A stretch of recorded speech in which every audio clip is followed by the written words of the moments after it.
Bismillahirrahmanirrahim. Assalamualaikum warahmatullahi wabarakatuh. Anak-anakku yang Ibu cintai, pada pertemuan yang perdana ini di mata pelajaran kimia, insya Allah kita akan membahas mengenai faktor-faktor yang mempengaruhi laju reaksi berdasarkan teori tumbukan. Sebelum kita masuk materi faktor-faktor yang mempengaruhi laju reaksi, kita jawab dulu pertanyaan-pertanyaan berikut. Pertanyaan yang pertama, bagaimana reaksi itu bisa terjadi bila dijelaskan dengan teori tumbukan?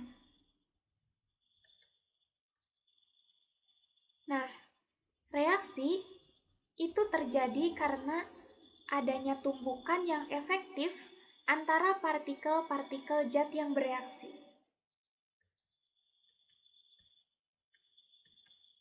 Kemudian, pertanyaan yang kedua, apakah setiap tumbukan bisa menghasilkan reaksi?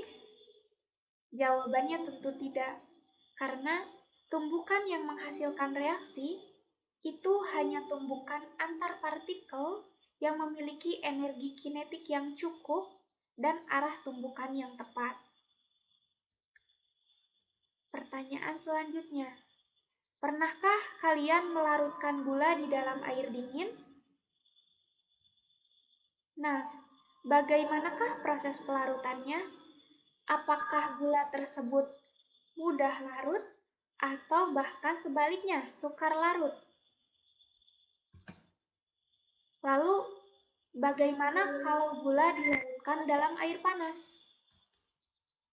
Apakah ada perbedaan ketika gula dilarutkan dengan air dingin dan ketika gula dilarutkan dengan air panas? Ya, betul sekali. Tentu ada perbedaan. Karena itulah kita akan menghubungkannya dengan faktor-faktor yang mempengaruhi laju reaksi. Laju reaksi ini dipengaruhi oleh beberapa faktor. Yang pertama yaitu konsentrasi. Faktor yang kedua yaitu luas permukaan sentuhan atau ukuran partikel. Kemudian faktor yang ketiga yaitu suhu. Faktor yang keempat yaitu katalis. Ada sebagian literatur yang menyebutkan bahwa faktor kelima yang mempengaruhi laju reaksi yaitu tekanan.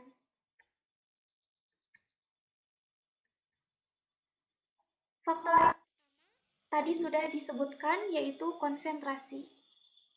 Peningkatan konsentrasi berarti jumlah partikel bereaksi akan bertambah dan menyebabkan tumbukan antar partikel lebih sering terjadi.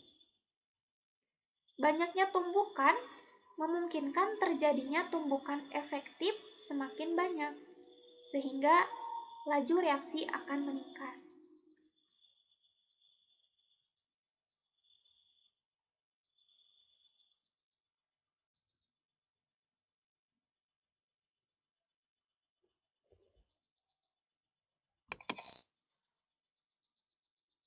Kita bisa memperhatikan pengaruh konsentrasi terhadap laju reaksi. Bisa kita lihat di dalam tabung A dan tabung B, di mana masing-masing dimasukkan HCl dengan konsentrasi 3 molar untuk tabung A dan HCl dengan konsentrasi 1 molar untuk tabung B. Ke dalam dua tabung tersebut kita masukkan pita magnesium dan kita akan amati bagaimana proses yang terjadi di antara dua tabung tersebut. Nah, bisa dilihat di dalam tabung A, pita magnesium tersebut lebih cepat larut dibandingkan dengan tabung B. Hal ini bisa kita lihat dari tumbukan antar partikelnya, bahwa pada tabung A partikel yang dihasilkan itu lebih banyak. Dengan demikian, tumbukan efektif itu juga akan lebih banyak, sehingga laju reaksinya akan semakin cepat. Kemudian bagaimana penjelasan lebih rincinya? Untuk faktor yang pertama mengenai konsentrasi, bisa kita lihat bahwa konsentrasi yang lebih besar memiliki jumlah partikel lebih banyak, sehingga semakin besar peluang terjadinya tumbukan. Semakin banyak kemungkinan tumbukan efektif yang terjadi. Dengan demikian, maka laju reaksi akan semakin cepat.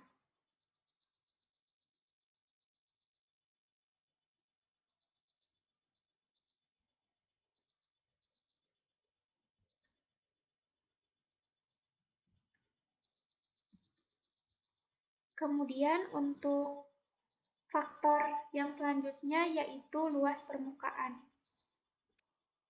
Semakin kecil luas permukaan bidang sentuh, maka semakin kecil tumbukan yang terjadi antar partikel, sehingga laju reaksi semakin kecil. Untuk memperbesar laju reaksi, kita harus memperluas permukaan sentuhan dengan cara memperkecil ukuran partikel. Semakin halus ukuran partikel, maka semakin cepat waktu yang dibutuhkan untuk bereaksi.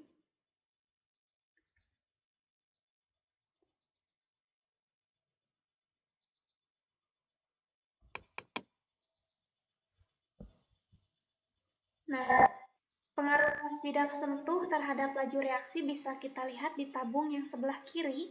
Itu ada serbuk CaCO3, sedangkan di sebelah kanan itu ada kepingan CaCO3, di mana dalam kedua tabung tersebut dimasukkan HCl masing-masing 2 molar. Untuk laju reaksi antara serbuk dan kepingan tentunya akan lebih besar yang serbuk. Bisa kita lihat tumbukan yang terjadi pada serbuk CaCO3 itu lebih banyak dibandingkan kepingan. Nah, mengapa itu bisa terjadi? Ini karena semakin luas permukaan bidang sentuh, tentunya akan membuat semakin cepat laju reaksi. Nah, ini semakin luas permukaan bidang sentuh, maka tumbukan akan lebih sering terjadi, sehingga laju reaksi akan semakin cepat. Kemudian, faktor yang berikutnya yang mempengaruhi laju reaksi adalah suhu. Kenaikan suhu dapat mempercepat laju reaksi, karena dengan naiknya suhu, energi kinetik partikel zat-zat meningkat, sehingga memungkinkan semakin banyaknya tumbukan efektif yang menghasilkan perubahan. Nah, pada umumnya, tiap kenaikan suhu 10 derajat Celcius, laju reaksi bertambah menjadi 2 kali lebih besar.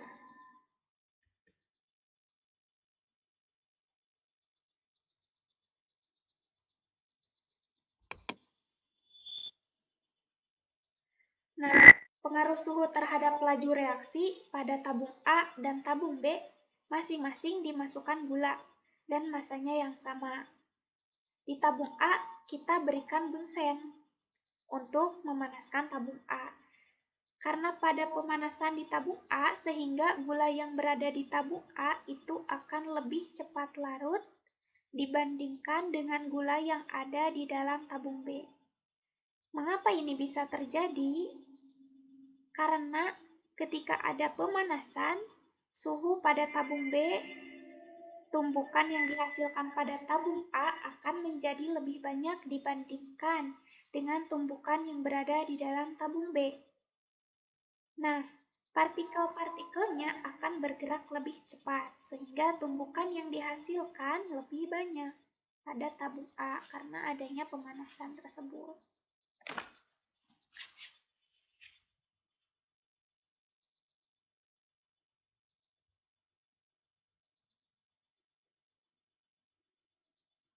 Kemudian untuk penjelasan lebih lanjut, ketika semakin tinggi suhu reaksinya, maka semakin cepat gerakan molekul tersebut.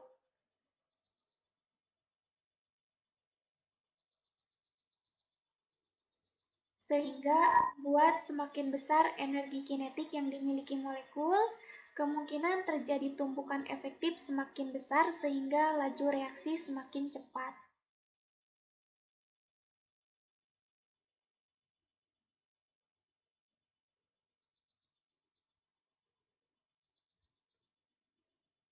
Kemudian faktor yang berikutnya yaitu katalis.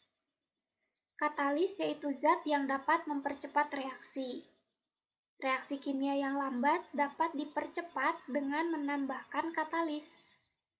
Katalis dibedakan menjadi dua golongan utama, yaitu katalis homogen dan katalis heterogen. Katalis heterogen adalah katalis yang ada dalam fase berbeda dengan reaksi dalam reaksi yang dikatalisisnya. Sedangkan katalis homogen berada dalam fase yang sama. Kemudian faktor yang terakhir yang mempengaruhi laju reaksi yaitu tekanan. Penambahan tekanan akan mengakibatkan volume mengecil, sehingga konsentrasinya akan semakin besar. Nah, dengan demikian dapat memperbesar laju reaksi. Pengaruh tekanan ini tidak terlihat pada reaksi yang melibatkan fase padat dan cair. Artinya, tekanan tidak akan mempengaruhi laju reaksi apabila reaksi berwujud padat dan cair. Tekanan ini hanya berpengaruh pada laju reaksi dengan reaksi yang memiliki fasa gas. Untuk selanjutnya, ini ada latihan, silahkan dikerjakan. Setelah selesai, nanti dikumpulkan.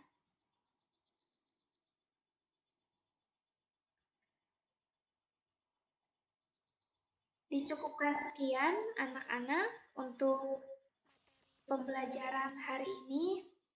Untuk minggu selanjutnya kita akan belajar mengenai kesetimbangan kimia. Sekian dari Ibu, mohon maaf atas kekurangannya.